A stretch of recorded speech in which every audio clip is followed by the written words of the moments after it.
संजय शिरसाट यांच्या मागे लागलेल्या आरोपांचं ग्रहण सुटण्याचं नावच घेत नाहीये, कारण मागच्या अनेक दिवसांपासून त्यांच्यावर आरोपांच्या फैरी सुरूच आहेत। आधी हॉटेल खरेदीमध्ये घोटाळ्याचा आरोप आणि त्यानंतर मुलगा सिद्धांत शिरसाट याच्यावरचे आरोप, MIDC मधली जमीन खरेदी प्रकरणामध्ये अनियमितता आणि आता आलिशान गाडीवरूनही संजय शिरसाट यांच्यावर आरोप करण्यात आले आहेत।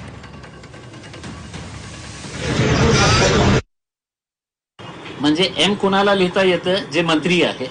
आता या माणसाच्या नावावर गाडी असेल आणि शिरसाट साहेबांची हे गाडी नसेल तर या माणसावर इमिजिएट FIR रजिस्टर करायला पाहिजे, कारण ते लोकांची दिशाभूल करून आपल्याला मंत्री दाखवून हे गाडीमध्ये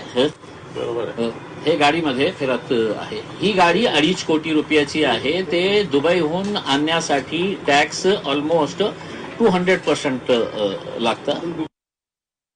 इम्तियाज जलील यांच्या विरोधात अॅट्रॉसिटीचा गुन्हा दाखल झालाय। मला तो त्या माणसाच्या बद्दल बोलायचं नाही, त्याला मी योग्य ते उत्तर देईन। असे आरोप करणारे जास्त काळ टिकत नसतात।